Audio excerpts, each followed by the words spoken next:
ગિરધર ગોપાલ છે એણે મને માયા લગાડી રે અરે મીરાનો માધવ ગિરધર ગોપાલ છે એણે મને માયા લગાડી રે દરકા મીરાનો માધવ ગિરધર ગોપાલ છે એણે મને માયા લગાડી રે તમે મને માયા લગાડી મારા વાલા તમે મને માયા લગાડી મારા બાલા તમે મને માયા લગાડી મારા વાલા તમે મને માયા લગાડી મારા બાલા એણે મને માયા લગાડી રે અરે એણે મને માયા લગાડી રે અરે સુદામાનો મિત્ર મારો રાજા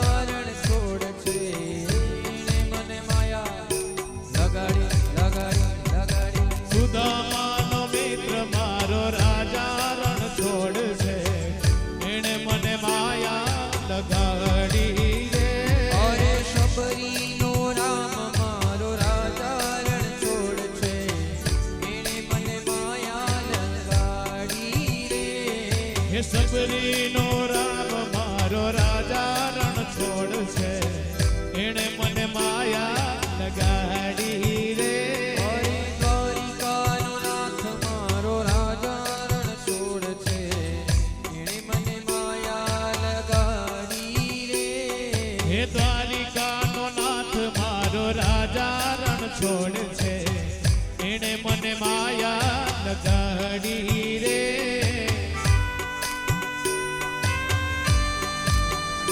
જય હો હા માયા લગાડી બાપ હા શૈલેષ દાદાએ માયા લગાડી ભાઈ જય હો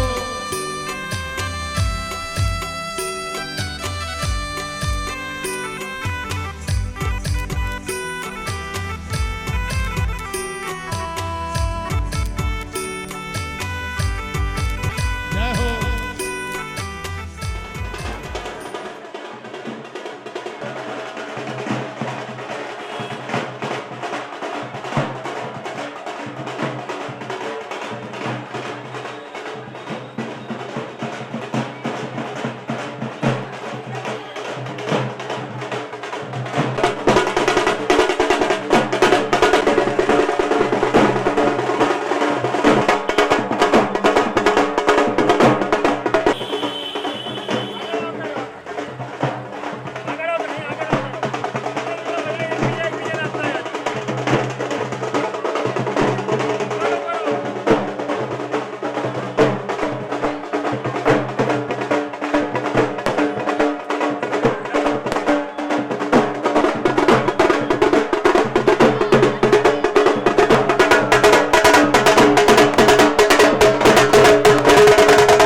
એણે મને માયા લગાડી મારા વાલા.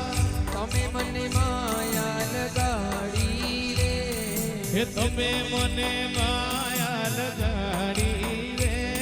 અરે મીરાનો માધવ ગિરધર ગોપાલ છે. એણે મને માયા લગાડી રે. હીરાનો માધવ ગિરધર ગોપાલ છે. એણે મને માયા લગાડી રે. અરે દ્વારિકાનો નાથ મારો રાજા રણ છોડ છે. એણે મને માયા લગાડી રે. હે દ્વારિકાનો નાથ મારો રાજા રણછોડ છે. એણે મને માયા લગાડી રે.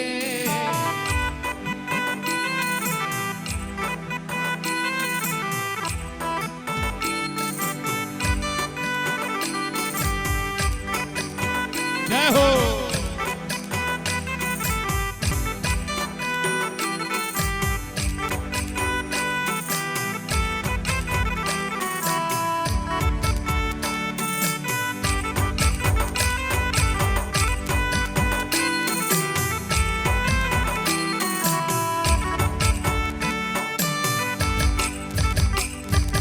હરી પડ્યો મારા રામની રે. તાળી ના હોય જો. તાળી પાડી લ્યો મારા રામની રે. બીજી તાળી ના હોય જો. એ વાતું કરો તો મારા રામની રે. બીજી વાતું ના હોય જો. વાતું કરો તો મારા રામની રે. બીજી વાતું ના હોય જો. તાળી પાડી લ્યો મારા રામની રે. બીજી તાળી ના હોય જો. તાળી પાડી લ્યો મારા રામની રે. બીજી તાળી ના હોય જો. સમરણ કરી લ્યો મારા શ્યામનું રે. બીજું સમરણ ના હોય જો. સમરણ કરી લ્યો મારા શ્યામનું રે. બીજું સમરણ ના હોય જો. તાળી રે પાડી લ્યો મારા રામની રે. બીજી તાળી ના હોય જો. તાળી રે પાડી લ્યો મારા રામની રે. બીજી તાળી ના હોય જો. જય હો.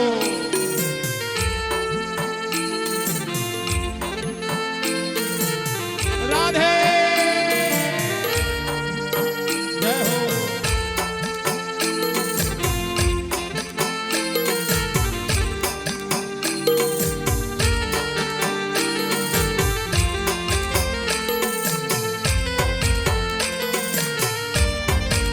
જાગો જાગો. જય હો.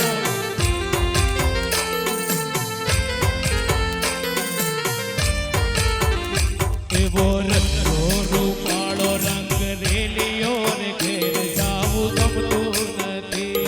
એવો રસિયો રૂપાળો રંગ રેલિયો ઘેર જાવું ગમતું નથી. એવો રૂપાળો રંગ રેલિયો ને ઘેર જાવું ગમતું નથી. એવો રસિયો રૂપાળો રંગ રેલિયો ઘેર જાવું ગમતું નથી. એ મારી માથે છે પાણીની હેલ રે. ઘેર જાવું ગમતું નથી. એ મારી માથે છે પાણીની હેલ રે. ઘેર જાવું ગમતું નથી. એ મારી માથે છે પાણીની હેલ. ઘેર જાવું ગમતું નથી. એ મારી માથે છે પાણીની હેલ રે. ઘેર જાવું ગમતું નથી. એવો રૂપાળો રંગ રેલિયો ને ઘેર જાવું ગમતું નથી. એવો રસિયો રૂપાળો રંગ રેલિયો ઘેર જાવું ગમતું નથી. જય હો.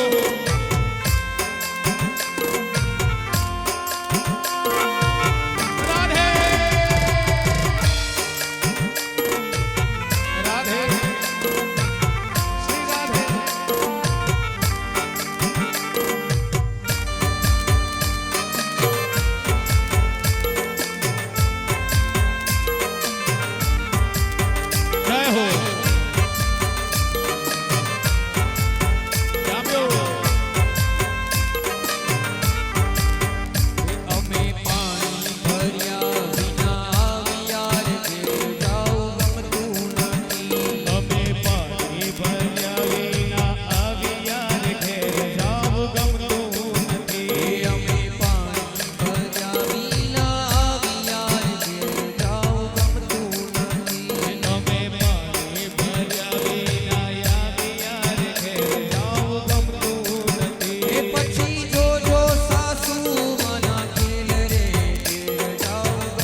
પછી જોજો સાસુ માના ખેલ રે ઘેર જાવ ગમતું નથી. એવો રસિયો રૂપાળો રંગ રેલિયો ને ઘેર જાવું ગમતું નથી. એવો રસિયો રૂપાળો રંગ રેલિયો ઘેર જાવ ગમતું નથી.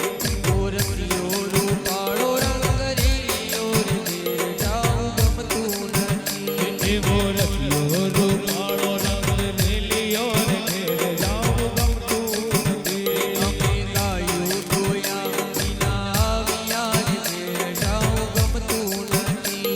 અમે ગાયું ધોયા વિના આવ્યા રે ઘેર જાવ ગમતું નથી. એ પછી જોજો વાછરડાના ખેલ રે ઘેર જાવું ગમતું નથી.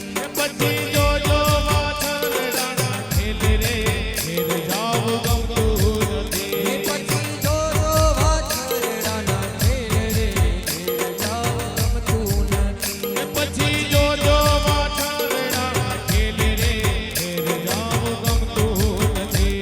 એવો રસિયો રૂપાળો રંગ રેલિયો ને ઘેર જાવું ગમતું નથી. એવો રસિયો રૂપાળો રંગ રેલિયો રે ઘેર જાવ ગમતું નથી. અરે દ્વારિકાનો નાથ મારો રાજા રણે છોડ છે એણે મને માયા લગાડી રે. દ્વારિકાનો નાથ મારો રાજા રણ છોડ છે એણે મને માયા લગાડી રે. અરે દ્વારિકાનો નાથ મારો રાજા રણે છોડ છે એણે મને માયા લગાડી રે. હે દ્વારિકાનો નાથ મારો રાજા રણ છોડ છે એણે મને માયા લગાડી રે. તમે મને માયા લગાડી મારા વાલા. તમે મને માયા લગાડી મારા વાલા. તમે મને માયા લગાડી મારા વાલા. તમે મને માયા લગાડી મારા વાલા. મને માયા લગાડી રે. અરે એણે મને માયા લગાડી રે. એણે મને માયા લગાડી રે. એણે મને માયા લગાડી રે.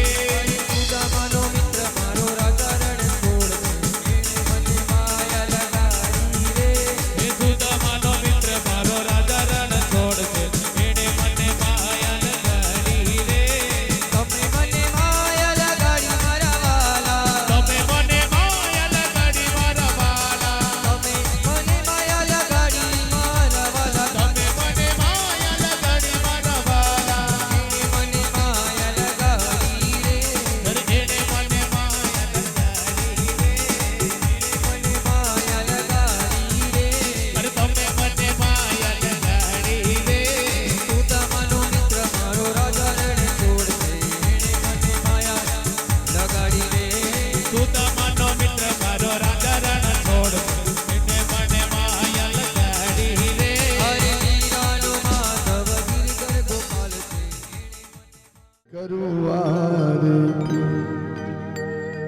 શ્રી ગોકુલવરની સેવા શ્રીમદ ભાગવત કરો આરતી.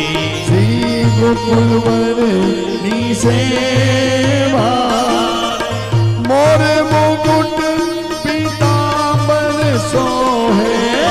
મોર મુકુટ પીતાંબર સોહે. મુકુંદ માધવ રાયા.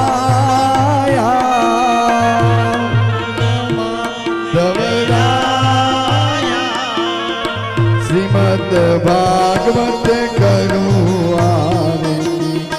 ગોકુલ વરની સેવા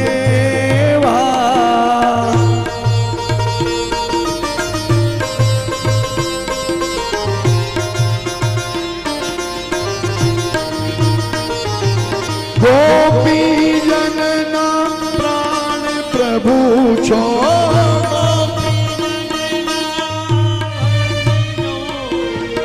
વારી વારી દર્શન દેવા. વારી દર્શન દેવા. શ્રીમદ ભાગવત સૌ સુખકારી. શ્રીમદ ભાગવત સૌ સુખદાયી. નિષદિન હરિવર સેવા.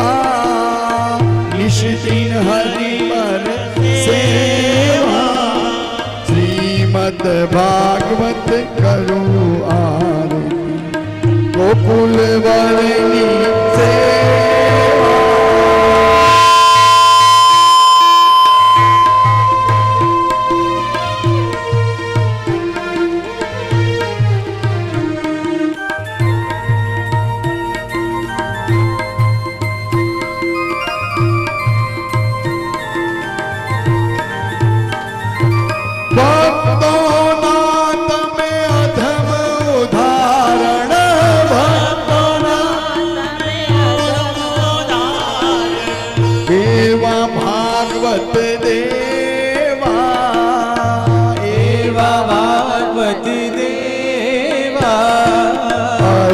सखाना प्रीतम प्यारा अष्ट सखाना प्रीतम प्यारा वल्लभ वरना देवा वल्लभ वरना देवा श्रीमद् भागवत करो आरती आनंद मंगल करो आरती मंगल मूर्ति हृदय विराजो मंगल मूर्ति हृदय विराजो पूर्ण सुख डाले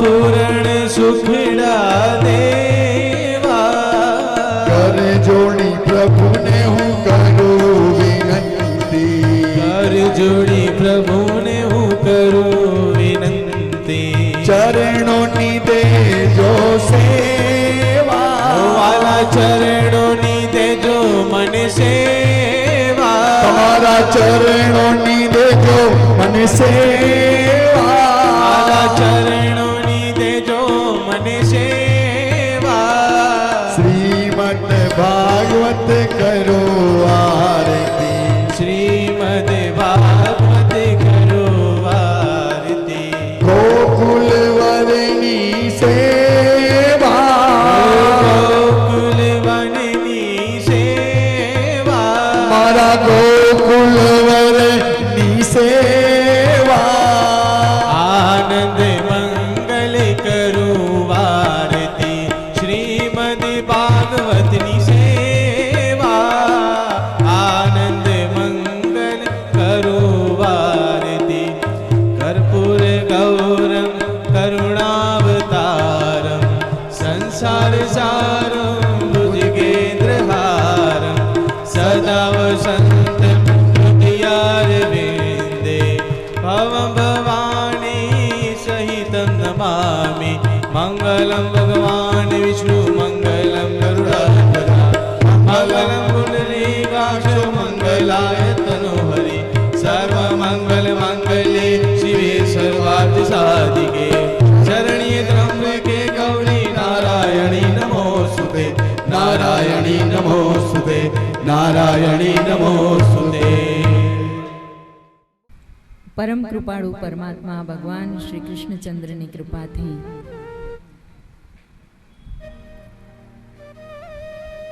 સમગ્ર અમદાવાદ કુકડિયા પરિવાર દ્વારા શ્રીમદ ભાગવત કથા અમૃતનું આયોજન થયું છે અને એ કથા મંડપમાં બિરાજેલા સર્વ ભક્તજનોને સામે જોઈ અને શ્રવણ કરવાનો લાવો મળે છે તો મોબાઈલને વિરામ આપવા માટે મારું કરબદ્ધ નિવેદન છે.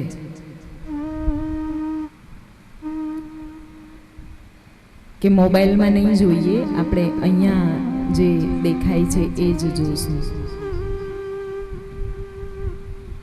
સર્વપ્રથમ તો જ્યારે આખો પરિવાર બેઠો છે ત્યારે એક વાત તમારે ચોક્કસ કહેવી પડશે શ્રીમદ ભાગવત કથાના આરંભ પહેલા, કે અમદાવાદ સમસ્ત કુકડિયા પરિવારને આવો શુભ વિચાર આવવો એ જ એક મોટી વાત છે. તો આવો સુંદર શુભ વિચાર આવ્યો છે, એને આપણે તાળીઓથી વધાવી લેશું. અને અહીંયા ઉપસ્થિત બધા જ મારા સ્વજનો, આપ મારાથી અપરિચિત નથી. આપ સર્વે મારાથી પરિચિત જ છો. અને આપ સર્વેને ખબર જ છે કે વ્યાસપીઠ પર જ્યારે હું બેસું છું ત્યારે થોડીક રૂઢિચુસ્ત થઈ જાઉં છું. ધર્મની સામે જ્યારે મનુષ્ય આવે ને ત્યારે એની અંદર એક શિસ્તનું, એની અંદરથી પ્રાગટ્યીકરણ થવું જોઈએ, દર્શન થવા જોઈએ. આપણે પૂરેપૂરા શિસ્ત સાથે આ કથાનું શ્રવણ કરીશું.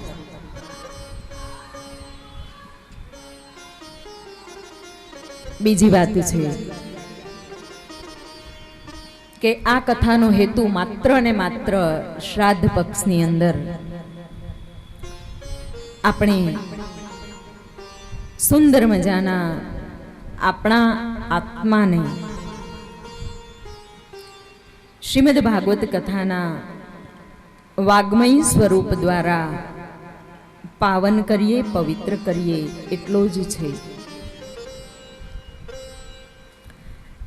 સમગ્ર અમદાવાદ કુકડિયા પરિવારે આ બીડું ઝડપ્યું છે. એમને હું ખૂબ ખૂબ અભિનંદનની સાથે એમનું ઋણ સ્વીકારું છું. આજનો આપણો પ્રથમ દિવસ છે. માનીએ છીએ કે ઘણું બધું આઘું પાછું કરી અને છેલ્લે આપણે 4 છેડા મળાવી દીધા ખરા. છેલ્લે આપણે કરી લીધું. બહુ આનંદની વાત છે. એક વખત એક ગોવાળ ગાયો ચરાવી રહ્યો હતો અને એ ગોવાળ થોડાક વખતે ભગવાનને યાદ કરીને કહે કે આ ભગવાને કેવી જંજાળમાં પાડી દીધો, આ ભગવાને કેવી જંજાળમાં મોકલી દીધો, અહીંયા આ જંજાળમાં ભગવાને મને શા માટે નાખ્યો. કંઈક નાનકડી વાત થાય તો આવું કહે, વળી પાછું કંઈક થાય તો આવું કહે. એક વખત પોતાની ગાયો ચરાવવા જતો તો અને એક સંત એને સામે મળ્યા. ગોવાળને થયું કે લાવા સંત છે, એને પૂછું, એને ભગવાન જોયા હશે. એને કહ્યું કે એ સંત મહારાજ ઉભા રહો, તમે કહો કે આ ભગવાને મને આમ જંજાળમાં શા માટે નાખ્યો હશે. સંતે એ ગોવાળને જોયો અને કહ્યું કે ભલા માણસ, એ તો તું ભગવાનને જ પૂછી લે ને. ત્યારે ગોવાળ હસ્યો કે ભગવાન કઈ એમ થોડા આવતા હશે, ભગવાન એમ થોડા દર્શન આપે, એમ થોડા જવાબ આપે. એટલે આ તો સંત છે. સંતને કંઈક અંદરથી સૂજ્યું. સંતે કહ્યું કે એલા ગોવાળ, આ દૂધ થોડુંક લઈ આવે. એટલે ગોવાળ દૂધ લઈ આવ્યો. પછી એ દૂધને ગોવાળને જ આપ્યું સંતે અને કહ્યું કે આમાંથી તું દીવો તો પ્રગટાવ, પેલા દીવો પ્રગટાવ, પછી હું તને વાત કરું. ગોવાળે કહ્યું કે અરે મહારાજ, આ એમ કઈ થોડો દીવો પ્રગટે, આનાથી આમ એમને એમ કઈ દીવો કઈ પ્રગટતો હશે. તો કેમ પ્રગટે? સંતે પૂછ્યું કે તો આ દીવો કઈ રીતે પ્રગટે? એટલે ત્યારે ગોવાળે કહ્યું કે પહેલામાં પહેલું તો મહારાજ આ દહીંને, આ દૂધને દહીં બનાવવું પડે. દહીં બની જાય પછી એને વલોવવું પડે, એમાંથી માખણ કાઢવું પડે, માખણને તપાવીને ઘી બનાવવું પડે અને ઘી બનાવ્યા પછી એમાંથી દીવો પ્રગટે. સંતે કહ્યું કે આટલી બધી જંજાળ કરવાની? ગોવાળે કહ્યું કે એમાં વળી જંજાળ સેવાની? એમાં આપણે તો કંઈ કરવું નથી પડતું, એ તો બધું આપોઆપ થાય છે. સંતે કહ્યું શું કહ્યું તે? તો કે એ તો બધું આપોઆપ થાય છે, એમાં ઝંઝાળ કહેવાની. અને ત્યારે સંતે ગોવાળને પકડ્યો અને કહ્યું કે બસ આ તો બધું આપમેળે થાય છે. તો આ ભગવાન છે ને એને મેળવવાની આ બધી ઝંઝાળ છે એ પણ આપમેળે થાય છે. કઈ રીતે થાય છે કે પહેલામાં પહેલો તો આ સંસાર છે, સંસારની જે માયાજાળ છે એને હરિભજન, ઈશ્વર, સત્સંગ, ભાગવત કથાઓના શ્રવણ દ્વારા, શ્રવણના મેરવણ દ્વારા પહેલા તો આ સંસારને જમાવી દેવાનો, એટલે કે ઊભો રાખી દેવાનો, થીજાવી દેવાનો. દહીં એટલે શું? દહીં એટલે દૂધ જ્યારે ઊભું રહી જાય એને દહીં કહેવાય. આપણો સંસાર જ્યારે ઊભો રહી જાય ભગવત શ્રવણથી, સત્સંગથી, કથાથી દહીં બની ગયો. પછી એમાં મંથન થાય, એમાં ભગવતનું ચરિતામૃત વધારે ઉમેરાય અને ભગવાન પ્રાપ્ત કરવાની ધીરે ધીરે ઝંખના જાગે. ધીરે ધીરે અંદરથી આપણને કાંઈક તિતિક્ષા પ્રગટ થાય. એટલે એનું મંથન થયું કહેવાય, એમાંથી માખણ નીકળે. અને એ માખણ છે એ પછી જ્યારે પરમાત્માની પૂર્ણ તાલાવેલીની અંદર એ ગરમ થાય, એ તપે,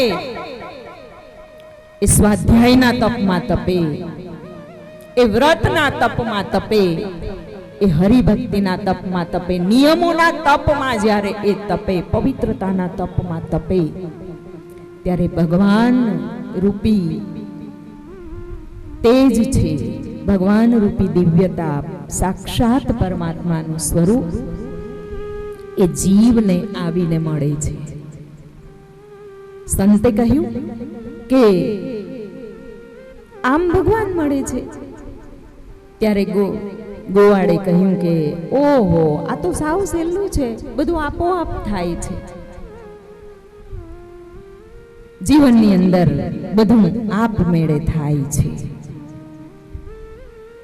તો સમગ્ર કુકડિયા પરિવાર દ્વારા, સમગ્ર અમદાવાદ કુકડિયા પરિવાર દ્વારા આટલું એક નાનકડું આયોજન એટલા માટે થયું છે કે આજથી લઈ અને 7 દિવસ સુધી આપણે 2 કલાક માટે આપણા સંસારને સ્થિર કરવાનો છે. આ સંસાર સ્થિર કરી ઈશ્વર ભજન કરવાનું છે, હરિભજન કરવાનું છે. અને આ હરિભજન પિતૃપક્ષમાં રાખવામાં આવ્યું છે, શ્રાદ્ધ પક્ષમાં રાખવામાં આવ્યું છે. આજે આપણે પહેલા બહુ વહેલા હતા, પણ હવે આપણે બહુ મોડા છીએ, એટલે શ્રાદ્ધ પક્ષની વ્યાખ્યાઓ આપણે પાછળથી કરશું. પણ એટલું ચોક્કસ કહીશ કે મનુષ્યનો આત્મા, જીવ એ શરીર બદલી નાખે છે. અને જેનું શરીર આપણી વચ્ચે નથી, તો આપણે ફક્ત એટલું કહી શકીએ છીએ કે એનું શરીર નથી, એ સદેહે હાજર નથી. પરંતુ એનું મૃત્યુ થયું એવું ક્યારે કહેવાય ખબર છે તમને? જીવ આપણા માતા તરીકે, પિતા તરીકે એ હાજર છે, પણ સદેહે એની હાજરી નથી. પણ સાચા અર્થમાં એનું મૃત્યુ થયું એ ત્યારે કહેવાય, કૌટુંબિક કે પારિવારિક દ્રષ્ટિએ એનું મૃત્યુ થયું ત્યારે કહેવાય કે જ્યારે એના પરિવારો, એના પરિવારના સભ્યો, એના કુટુંબના સભ્યો એ જીવ દ્વારા આચરેલા કર્મોને કરવાનું બંધ કરી દે. એ સદગત જીવ જે છે એણે જે સત્કર્મો કર્યા હોય, એણે જે પુણ્ય કર્મો કર્યા હોય, એણે કોઈ પરંપરા ચાલુ કરી હોય, એણે કોઈ જ્યોતિ જગાવી હોય, અને એ જ્યોતિને, જગાવેલી જ્યોતિને, એ સત્કર્મોને, પુણ્ય કર્મોને એના પરિવારજનો કે કુટુંબીજનો જો બંધ કરી દે ને, ત્યારે એમ કહેવાય છે કે એ વ્યક્તિનું મૃત્યુ થયું છે. બાકી તો આત્મા અમર છે.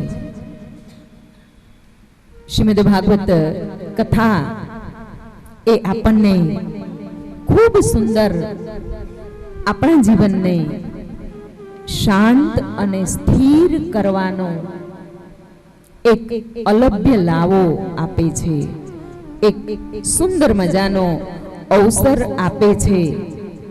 અને આપણે શ્રીમદ ભાગવત કથા શ્રવણ કરવા બેઠા છીએ અને એ પણ આપણે વૈદિક અર્થના પરિપ્રેક્ષ્યમાં બેઠા છીએ.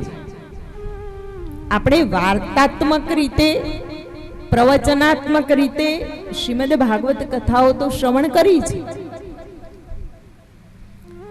આપણને એની બધી જ વાર્તાઓ ખબર છે, કથાઓ ખબર છે.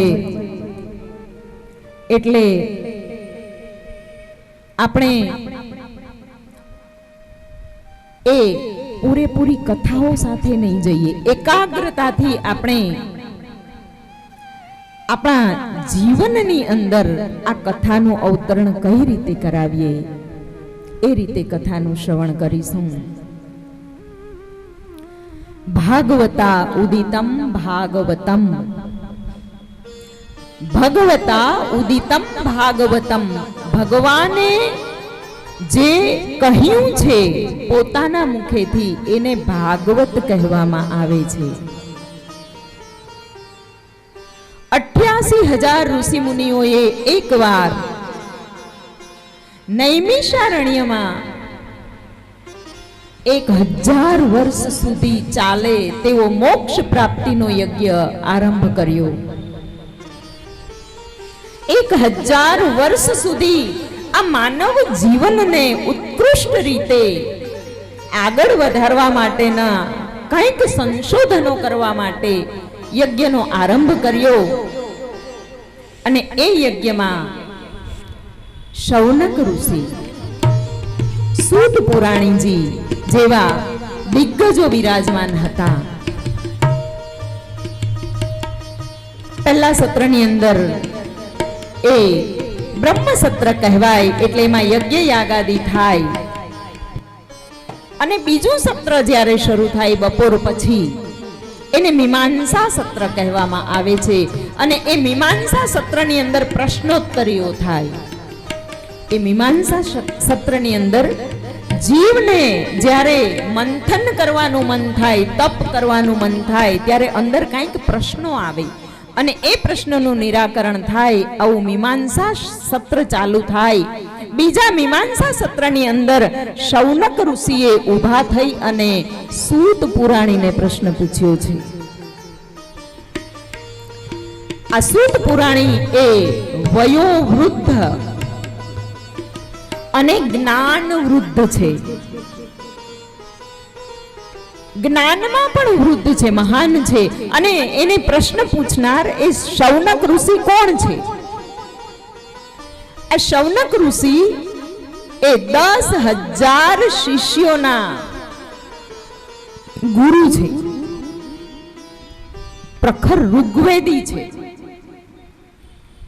અને 10,000 શિષ્યોને ઋગ્વેદનું પ્રખર જ્ઞાન આપી રહ્યા છે. એવા શૌનકજીએ ઊભા થઈ અને સૂતજીને પ્રશ્ન પૂછ્યો છે. અને આ સમગ્ર વાતનું વર્ણન છે એ વ્યાસજી મહારાજે કર્યું છે. વ્યાસજી મહારાજે શ્રીમદ ભાગવતજીના પ્રથમ સ્કંદનો પ્રથમ શ્લોક એટલે કે શ્રીમદ ભાગવતજીનો આરંભ કર્યો છે અને લખ્યું છે કે તેન જન્માધ્યસ્ય યતોન્વયાદિ તરતશ્ચાર્થેષ્વભિઘ્ન તેન બ્રહ્મહૃદાય આદિ કવયે મુહ્યંતિ યત સૂરયઃ. વ્યાસજી એક વખત વ્યાકુળ થઈ ગયા.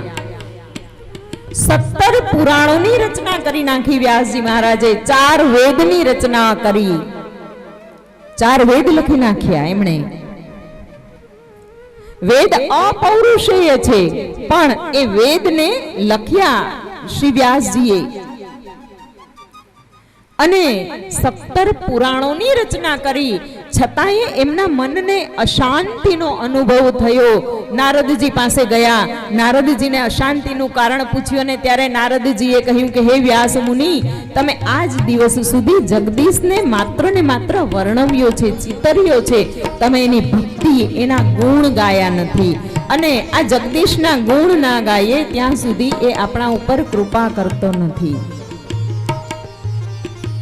ત્યારે વ્યાસજી એ બદ્રિકાશ્રમમાં જાય છે અને એ બદ્રિકાશ્રમમાં નર નારાયણ પર્વતની બિલકુલ વચ્ચે મધ્યમાં ત્યાં એક ઉર્વશી પીઠ આવેલી છે અને ઉર્વશી પીઠ પર ભૈરવી ચક્ર નામનું એક સ્થાન છે. એ ઉર્વશી પીઠ પર ભૈરવી ચક્ર પર બેસી અને સનકાદિક ઘાટ ઉપર નારદ શિલા પર બેસી મહર્ષિ વેદ વ્યાસજીએ આ પ્રથમ શ્લોક લખ્યો છે અને શ્રીમદ ભાગવત કથાનો આરંભ થયો છે. પ્રથમ શ્લોકમાં છેલ્લે લખ્યું છે કે ધામના સ્વેન સદા નિરસ્ત કુહકમ સત્યમ પરમ ધીમહિ. ભગવાનના એ વિરાટ રૂપને અમે બધા નમીએ છીએ. પરમાત્માના એ સત્ય સ્વરૂપનું અમે ધ્યાન ધરીએ છીએ. સુંદર શબ્દનો પ્રયોગ થયો છે કે વયમ ધ્યાયામહ, અમે ધ્યાન ધરીએ છીએ. વયમ નુમઃ, અમે નમીએ છીએ. જો શ્રીમદ ભાગવતજી છે એ એકનો વિચાર કરવાનું નથી કહેતો, એ બધાનો વિચાર કરવાનું કહે છે. વ્યાસજી મહારાજે આપણા બધા વતી ભગવાનનું ધ્યાન ધર્યું છે. આપણા બધા વતી એણે પરમાત્માને નમન કર્યું છે. શ્રીમદ ભાગવતજી એ આપતા શીખવાડે છે. એવી સુંદર મજાની કથામાં, શ્રીમદ ભાગવતજીની કથામાં આપણે 2 મિનિટ માટે હરિભજન કરી લઈએ. ખૂબ જ શાંતિથી તાળી પાડી. અહીંયા હવે બીજી વાર કહેવામાં પણ નહીં આવે કે તાળી પાડો, કારણ કે અમે કહીએ અને તાળી પાડીએ એમાં ભગવાન ના આવે. તમારા મનમાંથી ઉગે એને કોઈ ના પૂગે.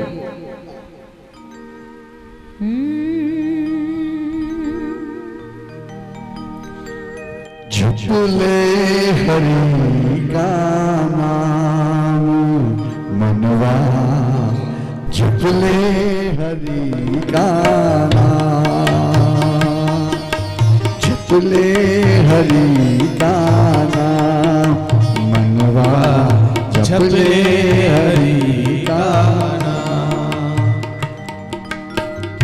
उसके नाम से बन जाएंगे, उसके नाम से बन जाएंगे, उसके नाम से बन जाएंगे, उसके नाम से बन जाएंगे, तेरे बिगड़े काम मनवा, जप ले हरि का नाम, जप ले हरि का नाम मनवा, जप ले हरि का नाम.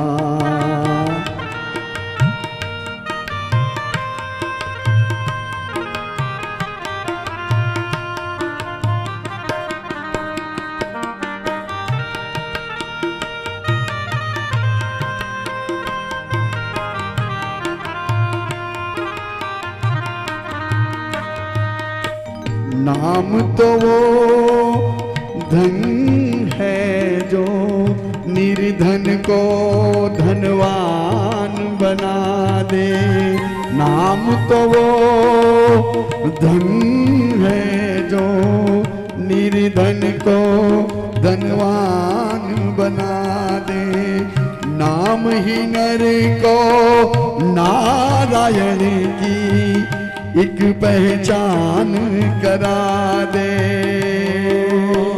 नाम ही तो नारायण हो नाम की पहचानी वो करा दे।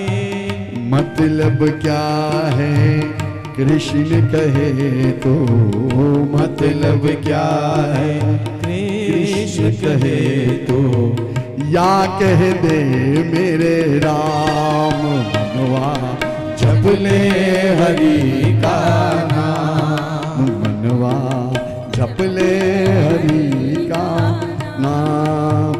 उसके नाम से बन जाएंगे, उसके नाम से बन जाएंगे तेरे बिगड़े काम, मनवा जप ले हरि का, जप ले जप ले जप ले जप ले जप ले हरि का नाम, मनवा जप ले हरि का नाम।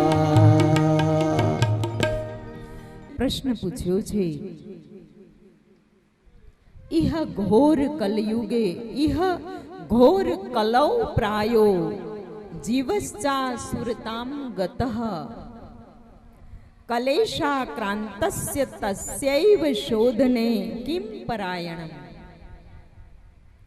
આ ઘોર કલયુગના પ્રભાવમાં આ જીવ પ્રાયઃ મહદ અંશે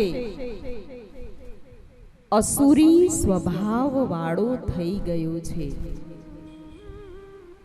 અને આ આસુરી સ્વભાવ વાળા જીવને વિવિધ પ્રકારના દુઃખો આક્રાંત કરી રહ્યા છે, પીડા આપી રહ્યા છે।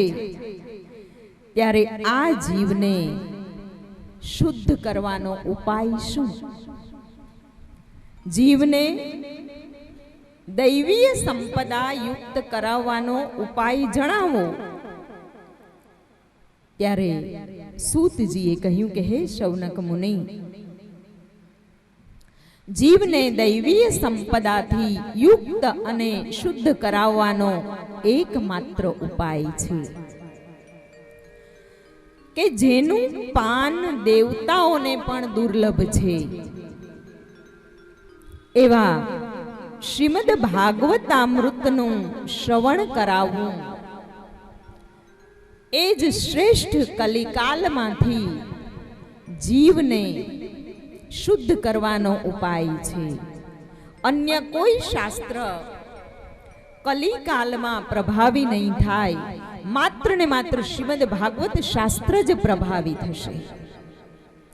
મન શુદ્ધ કરવા માટે આ અમોઘ શસ્ત્ર છે। જ્યારે પરીક્ષિતજીને શુક મુનિ ગંગા તટ પર શ્રીમદ ભાગવત કથા અમૃતનું પાન કરાવવા માટે બેઠા હતા, ત્યારે દેવતાઓ અમૃતનો ઘડો લઈને આવ્યા। દેવતાઓએ કહ્યું કે હે શુકદેવજી, હે પરમ વૈરાગી મુનિ શ્રેષ્ઠ શ્રી, તમે આ અમૃતનો ઘડો લઈ લો, પરીક્ષિતજીને આ અમૃતનું પાન કરાવો કે જેથી કરી અને પરીક્ષિતજીને 7મા દિવસે તક્ષકનો જે ડર છે, ભય છે, એના ભયનું નિવારણ થાય અને આ કથા અમૃત એ અમને આપી દો કે જેથી કરીને અમારા મન તપ્ત થયેલા અમારા મન શીતળ થાય। ત્યારે શુકદેવજી મુનિએ દેવતાઓને કથા અમૃત આપ્યું નથી, કારણ કે દેવતાઓ એ ભક્તિ શૂન્ય હતા। દેવતાઓ ભગવાનના શરણે નહોતા। જ્યાં સુધી જીવ ભક્તિના શરણે ના થાય ત્યાં સુધી શ્રીમદ ભાગવત કથામાં રહેલું અમૃત તત્વ છે એ જીવને પ્રાપ્ત થતું નથી। સૂતજીએ કહ્યું કે હે શૌનકાદિક મુનિઓ, તમે સાંભળો, પરીક્ષિતજીએ 7 દિવસ શ્રી શુક મુખેથી શ્રીમદ ભાગવત કથાનું શ્રવણ કર્યું અને પરીક્ષિતજીને મોક્ષની પ્રાપ્તિ થઈ. આ વાત જ્યારે બ્રહ્માજીને ખબર પડી ત્યારે બ્રહ્માજી સ્મિત થયા, એમને આશ્ચર્ય થયું. બ્રહ્માજી વિચાર કરવા લાગ્યા છે કે 7 દિવસના શ્રીમદ ભાગવત કથાના શ્રવણથી પરીક્ષિતજીને મોક્ષ મળી શકે ખરો? અને એવા સમયે બ્રહ્માજીએ બધા જ ઋષિ મુનિઓ, બધા જ દેવતાઓને હાજરી સમક્ષ એક ધર્મ કાંટો લીધો અને એ ધર્મ કાંટામાં એક પલ્લામાં શ્રીમદ ભાગવત શાસ્ત્ર મૂક્યું અને બીજા પલ્લાની અંદર મોક્ષ આપનારા બીજા અનેક શાસ્ત્રો મૂક્યા, મોક્ષ પ્રાપ્તિના અનેક સાધનોને મૂક્યા. અનેક સાધનો મૂકવા છતાં પણ શ્રીમદ ભાગવત શાસ્ત્રના પલ્લાને આ બધા જ શાસ્ત્રો ઊંચું ના કરી શક્યા. એટલે બ્રહ્માજીએ બધા જ ઋષિ મુનિઓ અને દેવતાઓની સાથે, ઋષિગણોની સાથે મળી અને એક નિર્ણય કર્યો કે કલી કાલમાં ભગવાન શ્રી કૃષ્ણ પરમાત્માના વાગ્મય સ્વરૂપનું વર્ણન કરનારા શ્રીમદ ભાગવત પુરાણનું પઠન, પાઠન અને શ્રવણ એ તત્કાલ મુક્તિ આપનારું શ્રેષ્ઠ સાધન છે. કલિકાલમાં જીવે શ્રીમદ ભાગવતજીના શરણે આવવું જ પડશે એવું બ્રહ્માજીએ કહ્યું છે. શૌનકજીએ કહ્યું કે એક વખત સનકાદિક ઋષિઓ, સનકાદિક 4 ઋષિઓ એ બદ્રી વિશાલમાં, વિશાલ ક્ષેત્રમાં સત્સંગ માટે પધાર્યા હતા, હરિકથા શ્રવણ કરવા માટે પધાર્યા હતા. અને એ વિશાલ ક્ષેત્રમાં સનત કુમારોએ નારદજીને જોયા અને એ નારદજી મલિન મુખવાળા, એટલે ઉદાસ, થાકેલા અને એકદમ ઉતાવળવાળા. જીવ જ્યારે થાકી જાય, જીવ જ્યારે ઉદાસ થઈ જાય ને ત્યારે એને ઉતાવળ આવી જાય. જોજો શ્રીમદ ભાગવતજીનો એક શબ્દ જે છે ને એ આપણને ઘણું બધું સમજાવી જાય છે. આપણે શાંતિથી સ્થિર રહી અને એના શબ્દોનું પણ શ્રવણ કરીએ ને તો આપણને શ્રીમદ ભાગવતના એક શબ્દો મંત્ર સમાન ઘણું બધું સમજાવી જાય છે.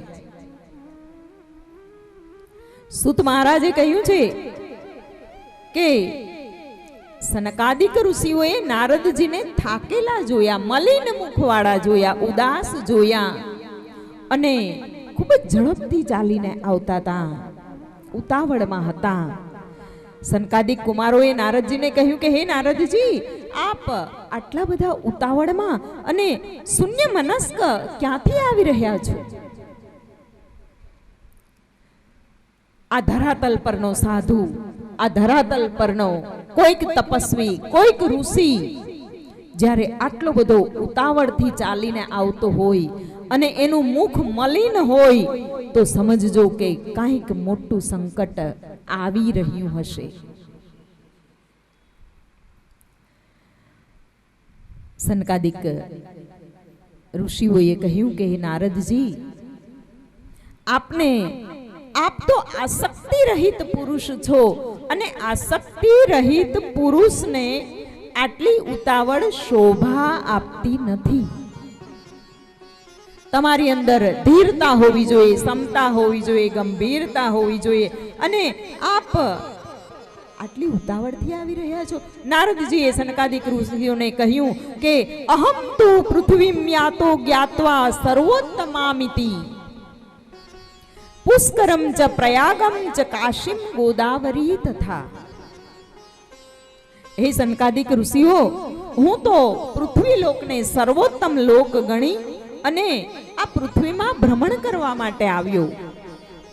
હું પુષ્કર ગયો, પ્રયાગ ગયો, કાશી ગયો, ગોદાવરી ગયો, હરિક્ષેત્રે કુરુક્ષેત્રે શ્રીરંગમ સેતુ બંધમ એવમાદિષુ તીર્થેષુ ભ્રમમાણ ઇતસ્તતઃ. બધા જ તીર્થોમાં મેં પરિભ્રમણ કર્યું, બધા જ ધર્મ ક્ષેત્રોમાં હું ગયો, પણ એ બધા જ ક્ષેત્રોમાં કોઈ પણ સ્થાને ના પશ્યમ કુત્ર ચિચ્છર્મ મનસ્મમ મન સંતોષ કારણમ. કહ્યું કે હે ઋષિઓ, મને આ કોઈ પણ સ્થાને મારા મનને સંતોષ આપનારી શાંતિનો અનુભવ મેં ક્યાંય ના કર્યો. અને શાંતિનો અનુભવ તો ના કર્યો, પણ મેં શું જોયું? નારદજી સંકાદિક ઋષિઓને કહે છે કે મેં શું જોયું કે સત્યમ નાસ્તિ, તપ નાસ્તિ, શોચમ નાસ્તિ, દયા દાનમ ન વિદ્યતે. કોઈ પણ જગ્યાએ સત્ય નથી, તપ નથી, શુદ્ધતા નથી, દયા નથી, દાન નથી, વિદ્યા નથી. માત્ર જીવ ભરા, પેટ ભરા લોકો છે, બિચારા કૂટ ભાષિણ, અસત્યનું આચરણ કરનારા, મંદા. જો આ વર્ણન છે ને એ બીજા કોઈનું નથી, આ વર્ણન કલિકાલના જીવનું છે. આ જીવને કેવો કયો છે? મંદાહા. મંદાહા એટલે આળસુ. આ જીવ આળસુ છે. સુમંદ મતયો એટલે મંદમતી છે. મંદમતી એટલે એ જીવ એ બહુ લાંબુ વિચારી શકતો નથી. એ જીવ આજનું વિચારે, બહુમાં બહુ તો કાલનું વિચારે. પેઢીઓ પેઢીઓ સુધીની લાંબી જે દીર્ઘ દ્રષ્ટિ હતી, જે દૂરદ્રષ્ટિ હતી, એને કલિયુગનો જીવ ગુમાવી ચૂક્યો છે. તમને ઊંઘ આવે ને એટલે કહેજો. આ કલિકાલની અંદર અનેક અનેક દોષ છે. સુમંદ મતયો કહ્યો છે જીવને. જીવની દીર્ઘ દ્રષ્ટિ ખલાસ થઈ ગઈ છે. જીવ તત્કાલ વિચારે, તત્કાલ નિર્ણય લે. મંદ ભાગ્ય કહ્યો છે જીવને. મંદ ભાગ્ય કે જેનું ભાગ્ય છે ને એ ઉદિત થતું જ નથી. અનેક પ્રયત્નો કરવા છતાં એનું ભાગ્યનો ઉદય જ નથી થતો. અને તમે જુઓ, આ કલિકાલના જીવના દરેક જીવનો એક જ પ્રશ્ન છે કે અમારો ભાગ્યોદય જ નથી થતો.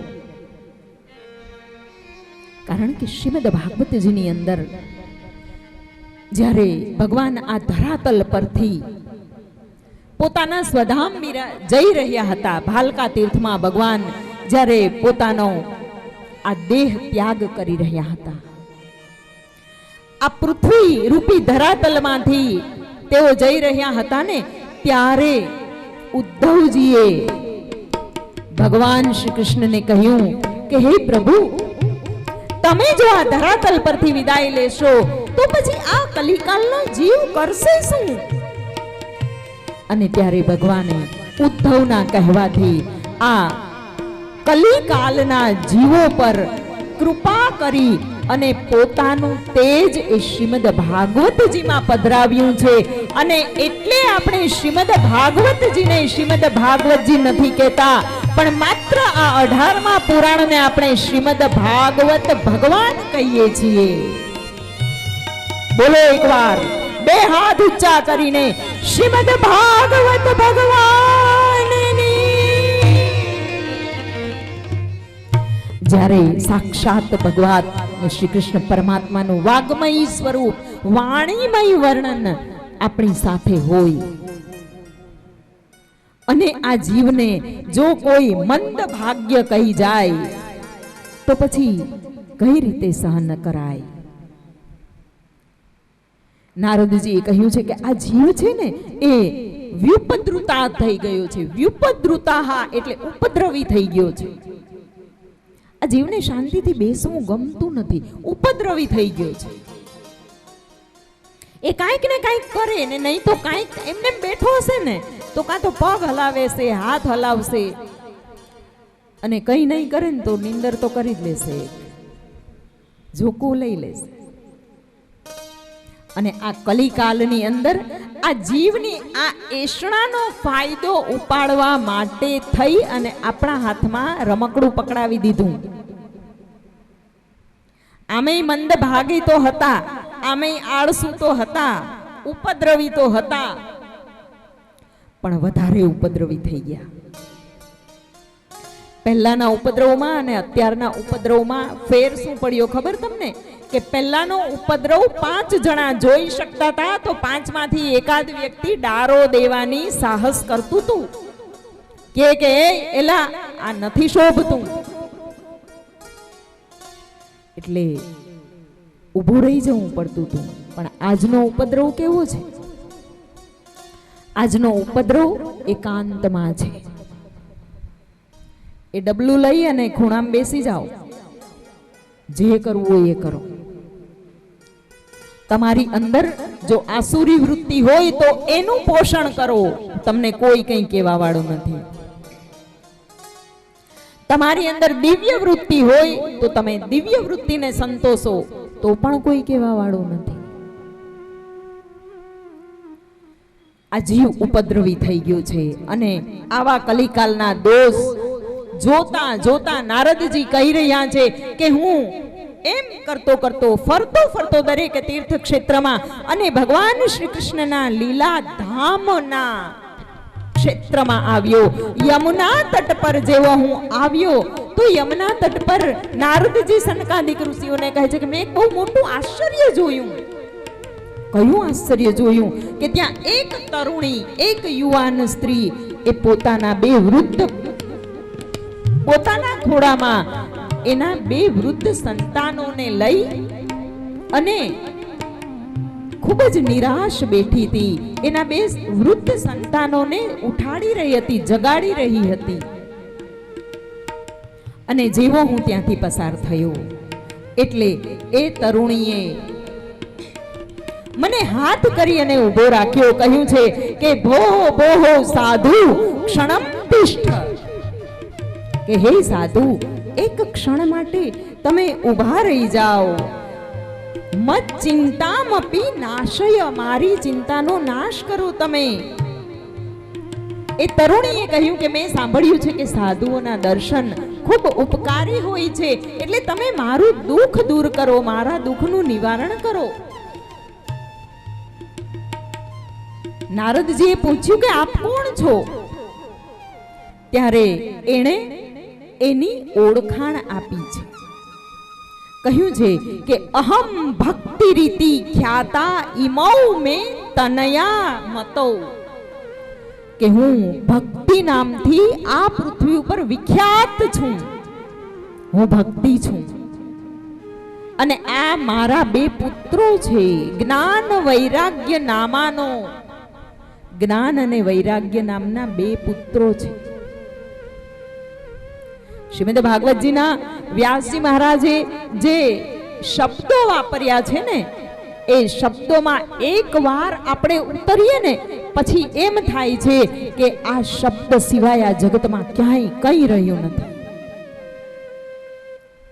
કહ્યું છે કે જ્ઞાન વૈરાગ્ય નામાનો કાલ યોગેન જર્જરો. આ સંસ્કૃતનું જ્ઞાન મને હતું નહીં, ત્યારે પણ શ્રીમદ ભાગવત કથા કરતી હતી. પણ જ્યારથી સંસ્કૃતનું થોડું જ્ઞાન લીધું, અભ્યાસ કર્યો, પછીના જ્ઞાનમાં અદ્ભુત પરિવર્તન હોય છે. કહ્યું છે કે કાલ યોગે ન જર્જરો, કાળના યોગથી જર્જરિત થઈ ગયા છે આ જ્ઞાન અને વૈરાગ્ય નામના મારા 2 પુત્રો. અને આ કાળનો યોગ તો દરેકને થાય છે. જુઓ, નાનું બાળક હોય છે ને તો એને હજી કાળનો યોગ નથી થયો, એને સમયનો યોગ નથી થયો, કાલનો યોગ ના થાય એટલે એની બુદ્ધિ, એનું બળ એ કેટલું ઝડપથી વધે ખબર છે ને? શીખવાડો એ તરત શીખી જાય. નાના બાળકને બધું યાદ હોય, એકવાર કહો એટલે એને યાદ રહી જાય. અને એ જ સમય, એ જ કાળ આ વૃદ્ધ લોકોને યાદ ના રહે, ભૂલી જાય, બળ ના હોય, તેજ ના હોય. વૃદ્ધોનું પણ બુદ્ધિ, બલ, તેજ એ કાલ યોગથી જર્જરિત થઈ જાય છે. શ્રીમદ ભાગવત આ કાલ શું છે એને સમજાવવા માંગે છે કે કાલના યોગથી જર્જરિત થઈ ગયા છે. ભક્તિ દેવી કહે છે કે ઉત્પન્ના દ્રવિડે સાહમ વૃદ્ધિમ કર્ણાટકે ગતા. મારો જન્મ દ્રવિડ દેશમાં થયો અને હું કર્ણાટકમાં મોટી થઈ. શ્રીમદ ભાગવતના દર્શન આપણે સરળ રીતે નથી કરવાના, આપણે એક પગથિયું ઉપર ચડીને કરવાના છે. સંસ્કૃતમાં એક શબ્દના અનેક અર્થો થતા હોય છે. દ્રવિડ કે જ્યાં આપણે દ્રવી જઈએ, એ દ્રવિડ દેશ આપણા માટે હોય તો એ આપણું હૃદય છે. ભક્તિ દેવી કહે છે કે હું હૃદયમાં પ્રગટ થઈ છું. મારો જન્મ દ્રવિડ દેશે થયો, મારો જન્મ હૃદયમાં થયો છે અને હું મોટી કર્ણાટકમાં થઈ છું. કર્ણાટક એટલે આપણા બે કાનની અંદર, કાનો દ્વારા જો આપણે સત્સંગનું શ્રવણ કરીએ, ભગવત કથાનું કે આવા કોઈક શાસ્ત્રોનું પાન કરીએ, શ્રવણ કરીએ, તો આપણી અંદર જે ભક્તિ દેવી પ્રગટ્યા છે એ ધીરે ધીરે મોટા થતા જાય, વૃદ્ધિ પામે. ભક્તિ કહે છે કે ક્વચિત મહારાષ્ટ્રે, અને ત્યાર પછી થોડા આ ભક્તિ દેવી મહારાષ્ટ્રમાં મોટા થયા અને ગુર્જરે જીર્ણતામ ગતા. ઘણા બધા અર્થો સાથે કહેવામાં આવે છે કે આ ભક્તિ દેવી દ્રવિડ દેશમાં ઉત્પન્ન થયા, કર્ણાટકમાં વૃદ્ધિ પામ્યા. કર્ણાટકમાં ઘણા બધા સંતો થઈ ગયા છે. સર્વપ્રથમ તો પુષ્ટિ માર્ગના પ્રણેતા એવા આચાર્ય ચરણ શ્રી વલ્લભાધીશજી થઈ ગયા આપણા. કર્ણાટકમાં ઘણા બધા સંતો થઈ ગયા ભક્તિ માર્ગને ઉપર ઉઠાવનારા. પણ આ કર્ણાટક એટલે આપણા કર્ણો દ્વારા છે અને એ મહારાષ્ટ્રમાં મોટા થયા. મહારાષ્ટ્ર એટલે આપણું મન. ભક્તિ દેવી મનમાં આવ્યા એટલે પણ વધ્યા અને ગુર્જરે જીર્ણતામ ગતા. ગુર્જર દેશ, ગુર્જરે એટલે આપણી બુદ્ધિ. આ બુદ્ધિમાં આવ્યા ને એટલે આપણી ભક્તિ એ જીર્ણ શીર્ણ થઈ ગઈ. ઘોર કલયુગમાં ના પ્રભાવથી મારા પુત્રો સહિત હું જીર્ણ શીર્ણ થઈ ગઈ હતી. પરંતુ જ્યારે હું આ ભગવાનના લીલાના ધામમાં એટલે કે વૃંદાવનમાં આવી એટલે હું યુવતી થઈ ગઈ. ભક્તિ દેવી યુવતી બની ગયા, પણ જ્ઞાન અને વૈરાગ્ય બે પુત્રો તો એના વૃદ્ધ જ રહ્યા. નારદજીને કહ્યું કે તમે મારું આ દુઃખ દૂર કરો. ત્યારે નારદજીએ કહ્યું કે હે ભક્તિ દેવી, મને ખબર છે કે અત્યારે, હે દેવી તમે સાવધાન થઈને સાંભળો કે આ કલિકાલ ખૂબ ભયંકર કાલ છે. આમાં સદાચાર, યોગ માર્ગ, તપનો નાશ કલિયુગે કર્યો છે. સજ્જન દુખી છે અને દુર્જનો દુખી છે, સુખી છે, આનંદિત છે. કુકર્મોથી ગ્રસિત આ પૃથ્વીનો બોજ અત્યારે શેષ નાગને પણ ભારી થઈ ગયો છે. આવા સમયે હે દેવી તમે વૃંદાવનમાં આવી અને યુવતી થઈ ગયા, પણ જ્ઞાન અને વૈરાગ્ય નામના તમારા બે પુત્રોની કોઈને જરૂર ના હોવાથી એ બંને વૃદ્ધ રહ્યા છે. તમે ચિંતા ના કરો. શ્રીમદ ભાગવતજીએ કાલ યોગેન કહ્યું છે. કાળની વાત કરી છે. અને આ કાળ કેવો, આ બાળક એ કાળને ઓળખવાનો પ્રયત્ન કરે. બાળકને કાળ એટલે સમયની કાંઈ જ ખબર ના હોય, એટલે એની ગતિ એકદમ ઝડપથી થાય. અને મનુષ્ય જેમ જેમ મોટો થતો જાય ને એમ એ કાળને ના ઓળખે, એટલે પોતાને સમજવાનો પ્રયત્ન ના કરે. બાળકે પોતાને સમજવાનો પ્રયત્ન કરે, જ્યારે મોટા હોય ને એ બીજાને સમજવાનો પ્રયત્ન કરે. મનુષ્ય જેમ મોટો થતો જાય એમ બીજાને સમજવાનો પ્રયત્ન કરે. જેમ બીજાને સમજતો જાય એટલે પોતાને ભૂલતો જાય, અને પોતાની અંદર રહેલા આત્માને એ જેવો ભૂલી જાય એવો કાળ એને ખાતો જાય. કાળ એને જર્જરિત કરી નાખે. જીવ જેવો બીજાને સમજવાનો પ્રયત્ન કરે એટલે આ મનુષ્ય જે છે એના મનમાં ચિંતાઓ આવે, એના મનમાં વિકાર આવે, એના મનમાં ડર આવે. તમે બાળકના મનમાં ક્યારેય ડર જોયો છે? એને આમ ઉપર મૂકીને નીચેથી હાથ કરજો, આવી જા, તો એ ત્યાંથી વળી જાય, આવી જાય. એને ડર નથી. એને કોઈ ચિંતા છે? એને ચિંતા નથી. કેમ કે એ માત્ર ને માત્ર પોતાને સમજવાનો પ્રયત્ન કરે છે. એ બાળક પોતાનામાં હોય છે. જીવ જ્યારે મોટો થાય ને એટલે એ બીજાને સમજવાનો પ્રયત્ન કરતો જાય, એટલે કાળ એને ચિંતા આપે, ડર આપે, એની બુદ્ધિમાં કલહ આવે, કાવા દાવા આવે, અને ચિત્તમાં અવિદ્યા આવે, ભ્રમણા આવે. અડધ્યું વટાવ્યા પછી પણ, અડધ્યું એટલે ખબર પડે ને, 50 વર્ષ વટાવ્યા પછી પણ આજે હજી ખબર નથી પડી કે જીવનનો અર્થ શું છે. જીવનનો અર્થ શું છે? આપણે અર્થપૂર્ણ જીવન જીવીએ છીએ કે નથી જીવતા? જીવનનું લક્ષ્ય શું છે? આપણને લક્ષ્ય મળ્યું છે કે નથી મળ્યું? આપણે કોઈ લક્ષ્યપૂર્ણ જીવન જીવીએ છીએ કે નહીં? સવારે ઉઠીને દરરોજ એક જ કામ કરવાનું, સાંજે સૂઈ જવાનું, સમય મળે તો પંચાયત કરી લેવાની, કોઈકની વાતો કરી લેવાની. આપણે લક્ષ્યપૂર્ણ જીવન જીવીએ છીએ કે નથી જીવતા? શું આપણે નક્કી કરેલી આપણી દિશામાં જઈએ છીએ? આપણી કોઈ દિશા છે? પહેલી વાત તો એ છે, આપણા જીવનમાં કોઈ દિશા છે? આ બાળક નાનું હોય ને મોટું થાય ને તો પહેલું એને એક જ વાત શીખવવામાં આવે છે કે તમે તમારો ગોલ સેટ કરો, તમે તમારા જીવનનું લક્ષ્ય નક્કી કરો.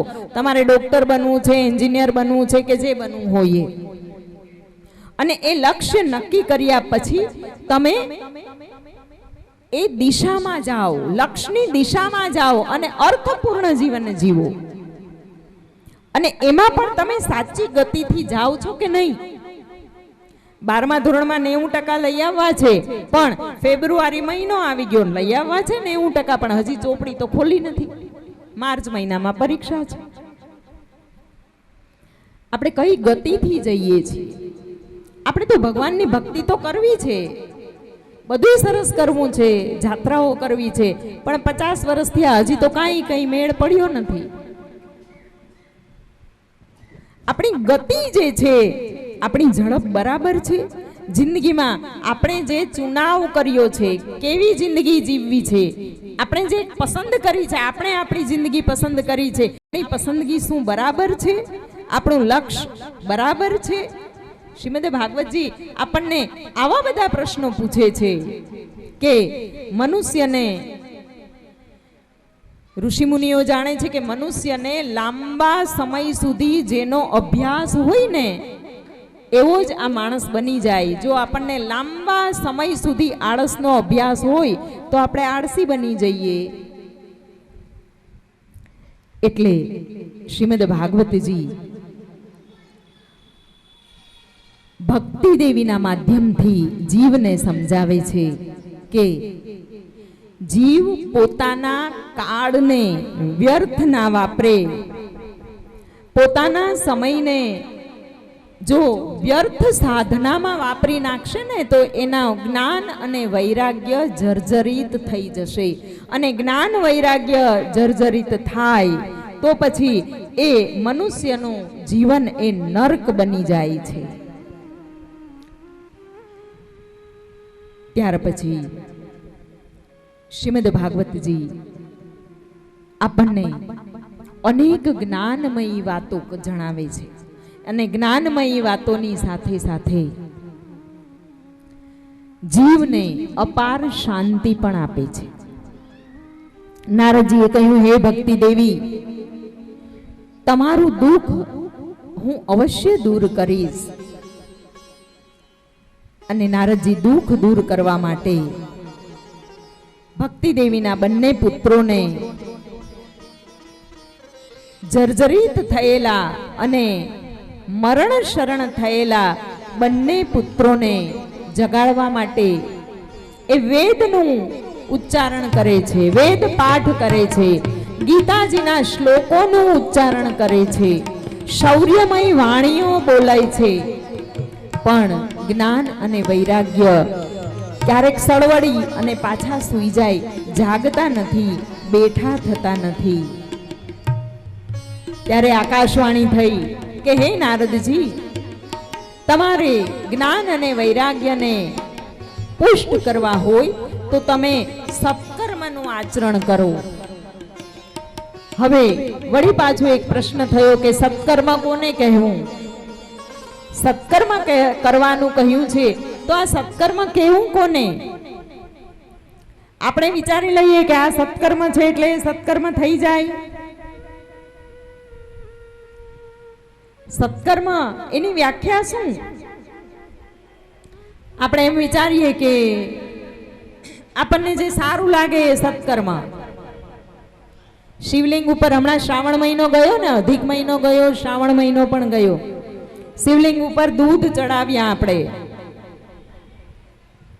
એટલે ઘણા એમ કે શિવલિંગ ઉપર દૂધ ચડાવીએ અને વેડફી નાખીએ એના કરતા આપણે કોઈકને પીવડાવી દેવા. આપણા મનને એ ગમ્યું એટલે શું એ સત્કર્મ થઈ ગયું? બીજાને પીવડાવી દીધું એટલે સત્કર્મ થઈ ગયું. શ્રીમદ ભાગવતજીના એક એક શબ્દો આપણને ક્યાંક ને ક્યાંક ખૂંચે છે. બધા કહે છે કે યજ્ઞોમાં આટલું આટલું ઘી હોમી નાખો છો, આવા આવા સારા પદાર્થોને હોમી નાખો છો, એના કરતા એ કોઈક માણસને આપી દઈએ તો, ને આપણે એનું અનુસરણ કરીએ તો એ શું આપણું સત્કર્મ થઈ ગયું?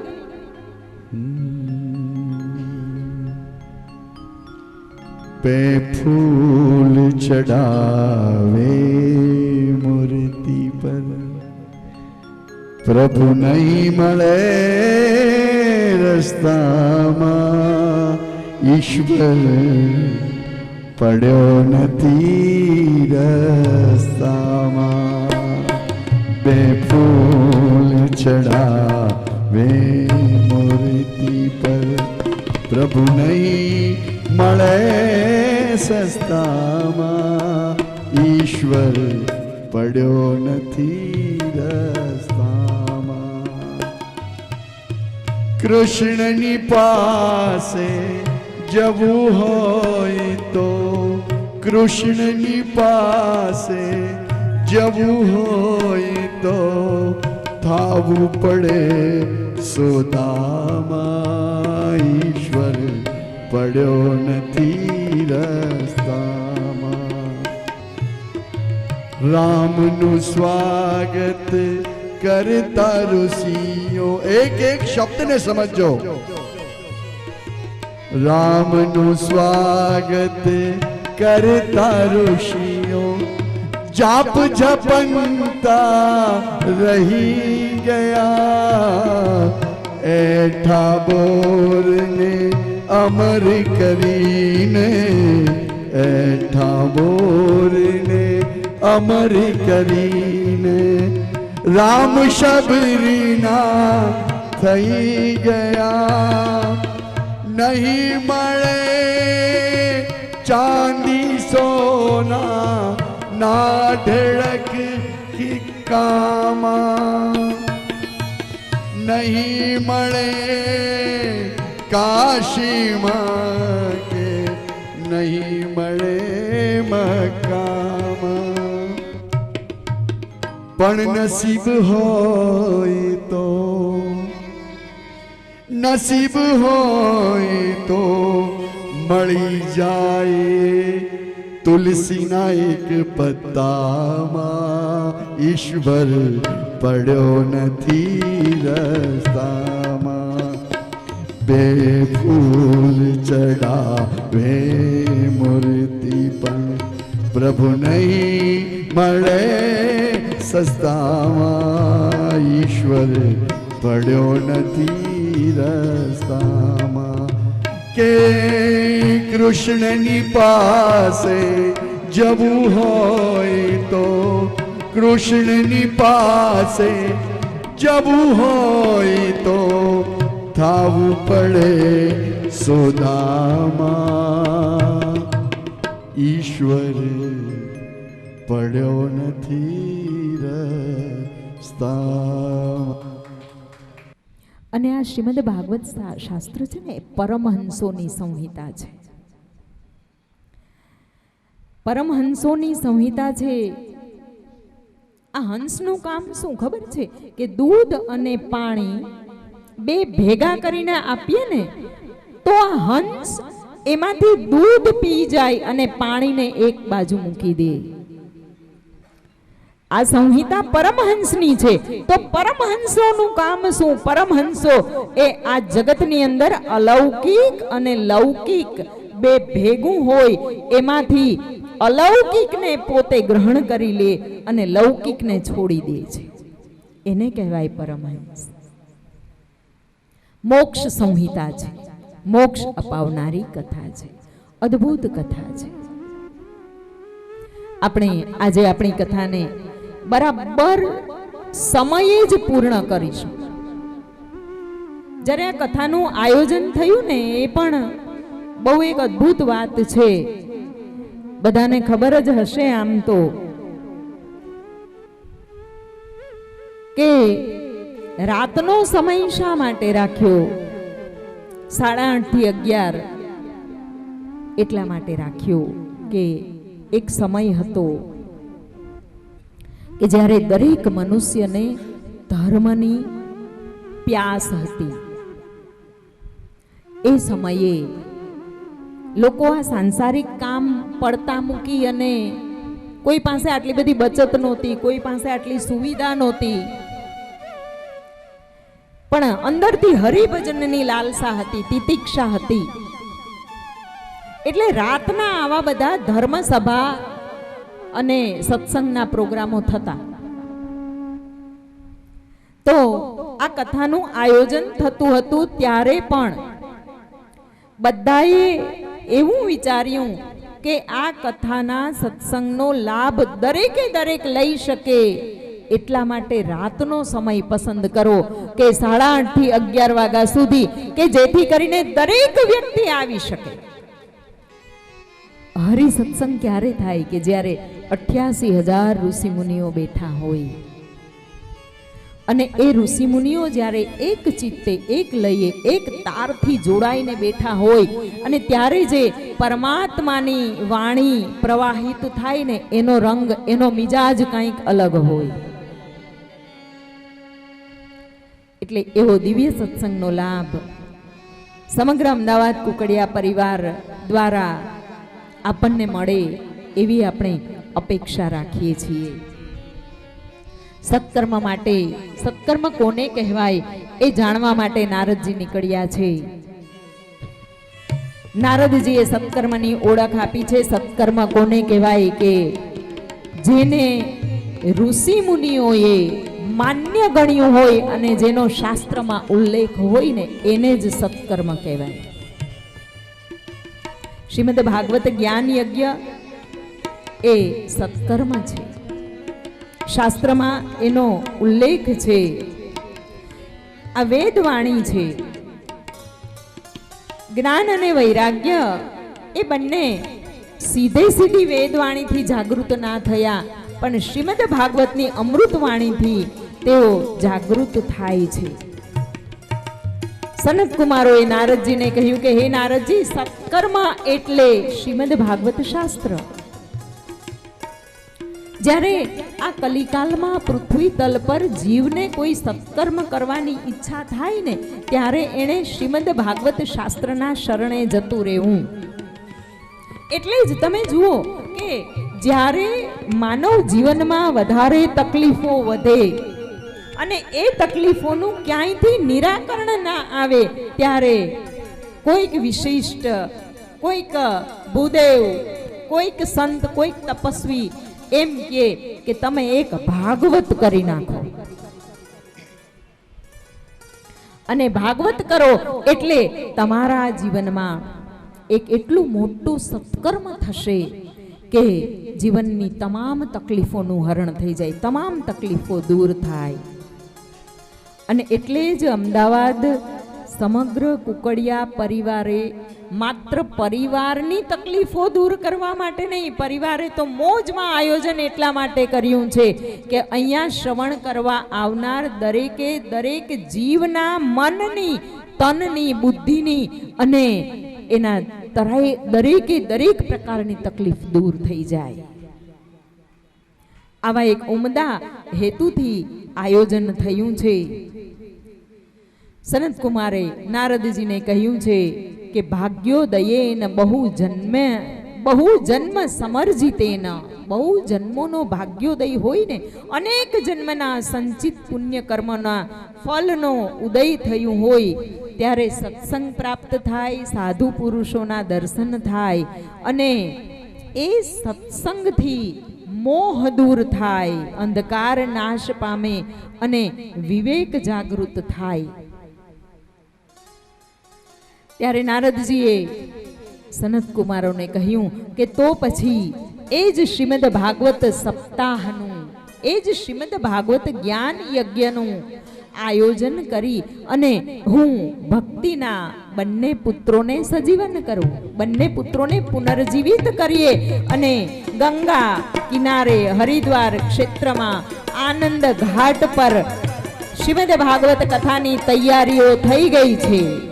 આ તૈયારીઓ જેવી થઈ એટલે ભૂલોકમાં ખબર પડી, દેવલોકમાં ખબર પડી, બ્રહ્મલોકમાં ખબર પડી અને જેવી જેવી બધાને ખબર પડતી ગઈ એવા એવા બધા જ આ હરિદ્વાર ક્ષેત્રમાં શ્રીમદ ભાગવત કથાના અવતરણના સ્થાન પર આવતા ગયા છે. એ જ સમયે વૈષ્ણવો આવ્યા, હરિભક્તો આવ્યા, કથામૃતનું પાન કરવા માટે દોડતા દોડતા આવ્યા, ઋષિ મુનિઓ આવ્યા, મોટા મોટા સંતો આવ્યા, પરિવારોને સાથે લઈ આવ્યા. ગંગા તટ પર યોગેશ્વર, વ્યાસ, પરાશર, છાયાસુત, જાજલી, જાહનુ, માર્કંડેય, દત્તાત્રેય, પીપલાદ, દેવરાત, દેવલ, મેઘાતિથિ, પરશુરામ, ભૃગુ, વશિષ્ઠ, ચ્યવન, ગૌતમ આદિ ઋષિઓ આવી ગયા છે. ત્યાં વેદ આવ્યા, વેદાંતો આવ્યા, ઉપનિષદો આવ્યા, મંત્ર, તંત્ર, 17 પુરાણ, 6 શાસ્ત્ર એ મૂર્તિમંત સ્વરૂપ ધારણ કરીને આવ્યા છે. ત્યાં ગંગા જેવી પવિત્ર નદીઓ પ્રગટ થઈ છે, પુષ્કર જેવા ખૂબ જ પવિત્ર સરોવરો, તીર્થો પ્રગટ થયા, કુરુક્ષેત્ર સહિતના તમામ ક્ષેત્રો પણ ત્યાં આવ્યા છે. 10 દિશાઓમાં રહેલા દંડક આદિ વન ત્યાં આવી ગયા છે. હિમાલય સહિત બધા જ પર્વતો, બધા જ શિખરો, દેવતાઓ, દાનવગણો, ગંધર્વો આ બધા જ કથા અમૃતનું પાન કરવા માટે આવ્યા. અને જે કોઈને ખબર નહોતી એને ભૃગુ ઋષિ તેડી લઈ આવ્યા છે. નારદજી દીક્ષિત થઈને બેઠા છે, કથા શ્રવણ કરવા માટે દીક્ષિત થઈને બેઠા છે. ઢોલ વાગ્યા, નગારાઓ વાગ્યા, પખવાજ વાગ્યા, વાજિંત્રો વાગ્યા છે, સંગીત પ્રગટ થયું, જય ઘોષ થયો, ભગવાનના નામનો જય ઘોષ થયો, વિજય ઘોષ થયો, મંગલનાદના મંગલાચરણ થયા.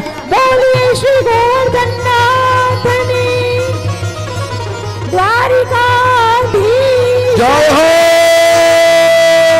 શંખનાદ થયા, ઘંટનાદ થયા, કાશી જોડા, વાજિંત્રોનો નાદ થયો, પુષ્પો, અબીલ ગુલાલની વર્ષા થઈ, સુગંધી દ્રવ્યોની વર્ષા થઈ અને હજી તો માત્ર આ મંગલાચરણ થયા ને ત્યાં તો આ કથામાં ભક્તિ દેવી પોતાના જ્ઞાન અને વૈરાગ્ય નામના 2 પુત્રોને યુવાન થયેલા લઈ અને આવી ગયા અને ભાગવત ભગવાનનો જય જયકાર બોલાવતા બોલાવતા આવ્યા છે.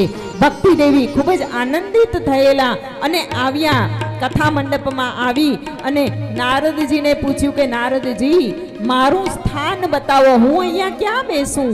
ત્યારે નારદજીએ ભક્તિ દેવીને કહ્યું કે તમે ભગવાન વિષ્ણુના અનુરાગી, ભગવાન શ્રી કૃષ્ણના અનુરાગી એવા એના ભક્તોના હૃદયની અંદર બિરાજો. એટલે ભક્તિ દેવીએ ભક્તોના હૃદયમાં સ્થાન લીધું છે, હૃદય કમલમાં સ્થાન લીધું છે. એટલે તમે જોજો જ્યાં જ્યાં શ્રીમદ ભાગવત ભગવાનનું અવતરણ થાય ત્યાં એટલો બધો આનંદ હોય, એટલો બધો ઉત્સાહ હોય, ત્યાં સમગ્ર તીર્થો આવી જાય છે. શ્રીમદ ભાગવતજી એ એક એવું પૂર્ણ સત્કર્મ છે, પૂર્ણ સત્કર્મ કહેવામાં આવ્યું છે. અને એટલે શ્રીમદ ભાગવતજી માત્ર જીવંત મનુષ્યોના મનને શાંત કરી એના આત્માને પુષ્ટ કરે છે એટલું જ નહીં, પરંતુ શ્રીમદ ભાગવતજીની કથામાં આગળ પણ એક કથા આવે છે કે જેનો દેહ નથી એવા ધુંધુકારીને પણ મુક્ત કરે છે.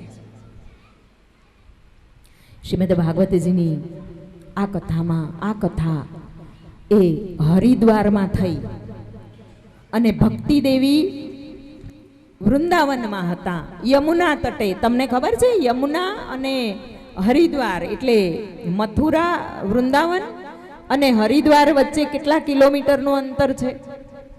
ત્યારે તો આવા માઇક હતા નહીં અને છતાંય કથા હરિદ્વારમાં થઈ અને વૃંદાવનમાં ભક્તિ દેવી પુષ્ટ થઈ ગયા. આશ્ચર્ય થાય ને?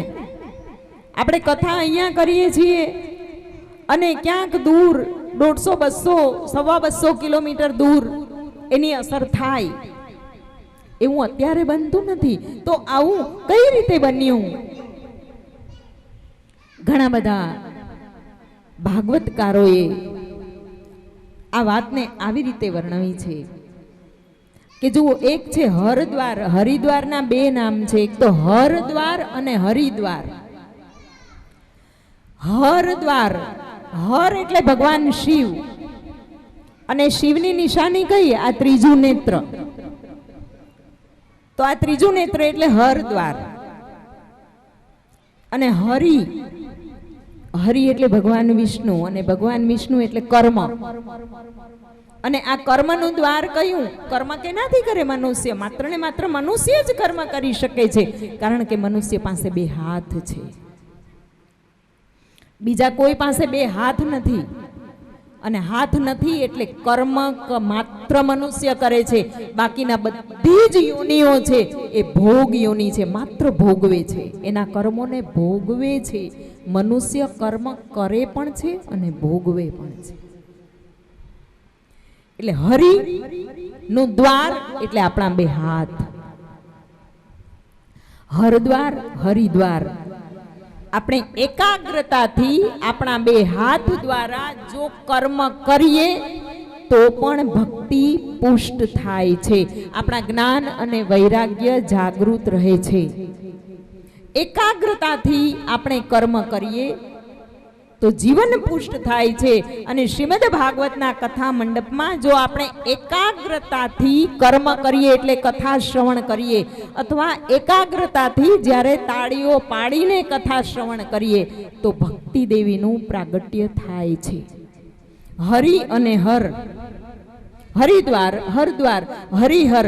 જો આ હરિહરનું મિલન થાય ને તો જ આપણી અંદર ભક્તિ પ્રગટે. જ્યારે જ્યારે ભગવાન વિષ્ણુએ અવતાર લીધા છે, ભગવાન રામચંદ્ર રૂપે ભગવાન નારાયણે અવતાર લીધો, ત્યારે પણ શંકર ભગવાન એના દર્શન કરવા જાય છે કે નહીં? તમને બધાને કથા ખબર છે ને? હરિ હર, હર મળવા જાય. અને બીજું કે ભગવાન શ્રી કૃષ્ણ જ્યારે જન્મ્યા પછી ગોકુળમાં ગયા તો ત્યાં પણ ભગવાન શિવ દર્શન કરવા ગયા હતા કે નહોતા ગયા? આગળ ખૂબ સુંદર પ્રસંગો છે, આપણે એવા સરસ ભજન ગાવાના છે આના બધા. ખૂબ સુંદર ભજન ગાવાના છે. તો આ હરિ અને હરનું જ્યારે મિલન થાય ને ત્યારે જ ભક્તિ દેવી પ્રગટે છે. અને જુઓ વળી પાછું આ હરિ છે એ જ્ઞાની છે. ભગવાન વિષ્ણુ જ્ઞાનનો અવતાર છે, એ જ્ઞાન છે. અને હર એટલે શિવ એ વૈરાગ્ય છે. હરિહર જ્ઞાન અને વૈરાગ્ય છે કે નથી?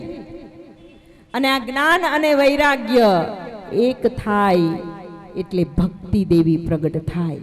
અને જ્ઞાન વૈરાગ્ય સાથેના જે ભક્તિ દેવી હોય ને એ જ આ જીવનું રક્ષણ કરી શકે. ભક્તિ ક્યાં હતા? ભક્તિ તો યમુના તટે હતા.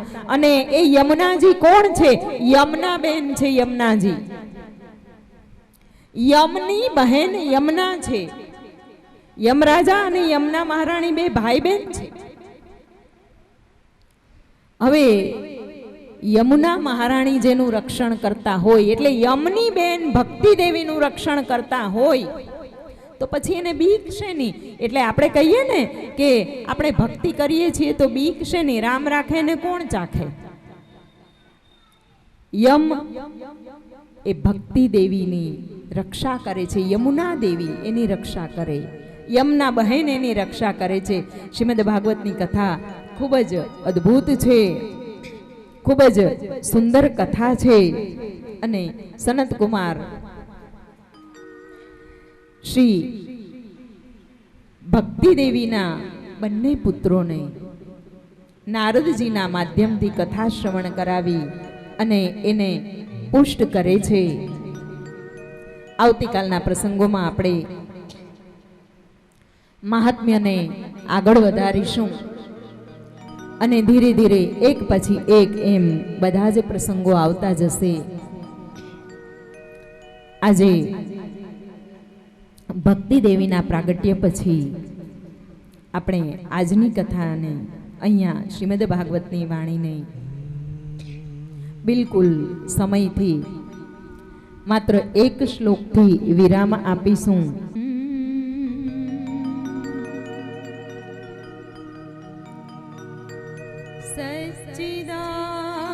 સચ્ચિદાનંદ રૂપાય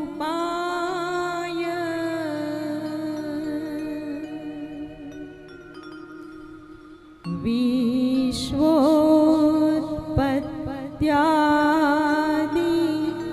હેતવે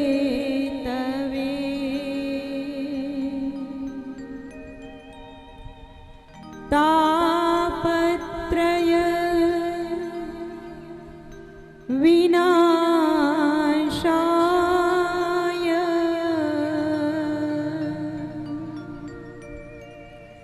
શ્રી કૃષ્ણાય વયમ નુમઃ.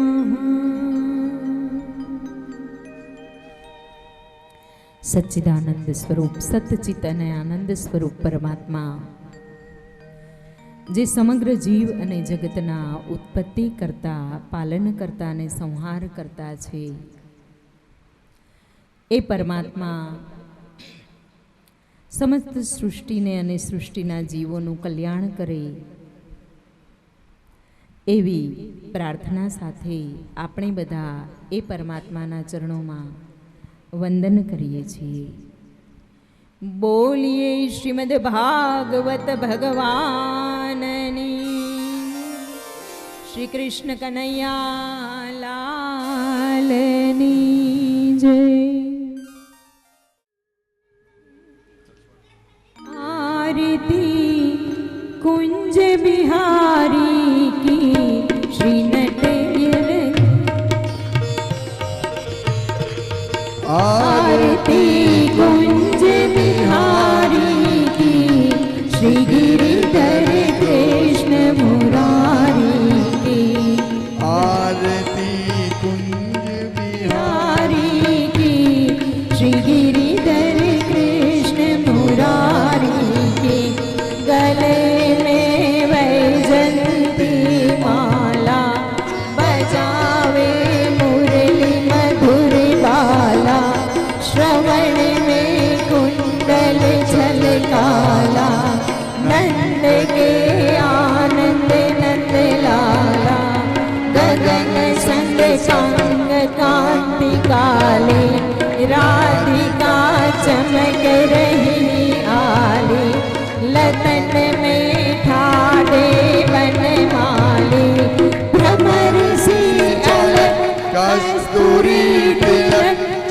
चंद्र से झलक ललित छवि श्यामा प्यारी की श्री गिरिधर कृष्ण मुरारी की आरती कुंज बिहारी की श्री गिरिधर कृष्ण मुरारी कनकमय मोर मुकुट बिल से देवता दर्शन को तरसे गगन से सुमन राशि बरसे बजे मूर्छन मधुर बिरदत जालिनी संग अतुल रति गोप कुमारी की श्री गिरिधर कृष्ण मुरारी की आरती कुंज बिहारी की श्री गिरिधर कृष्ण मुरारी की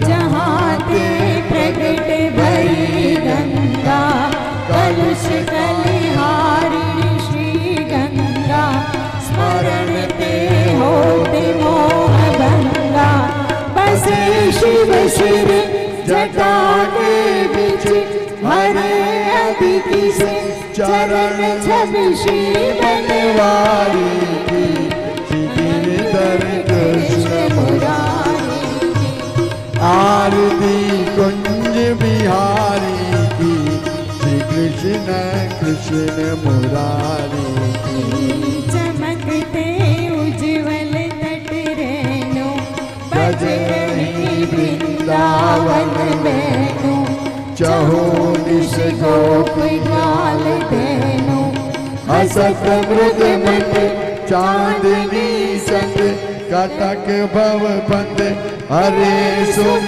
दीन बिकारी की श्री गिरिधर कृष्ण मुरारी की आरती कुंज बिहारी की श्री गिरिधर कृष्ण मुरारी की श्री गिरिधर कृष्ण मुरारी की कर्पूर गौरम करुणावतारम संसार सारम भुजगेन्द्रहारं सदा वसन्तं हृदयारविन्दे भवं भवानी सहितं नमामि मङ्गलं भगवान् विष्णु मङ्गलं गरुडध्वज मङ्गलं पुण्डरीकाक्षो मङ्गलायतनो हरि सर्वमङ्गलमाङ्गल्ये शिवे सर्वार्थसाधिके शरण्ये त्र्यम्बके गौरी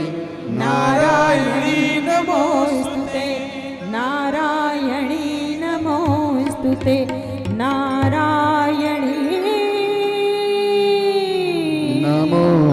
नमोस्तुते त्वमेव माता च पिता त्वमेव त्वमेव बन्धो च सखा त्वमेव त्वमेव विद्या द्रविणं त्वमेव त्वमेव सर्वं मम देव देव त्वमेव वाचा मनसेन्द्रियैर्वा बुद्ध्यात्मना वा प्रकृते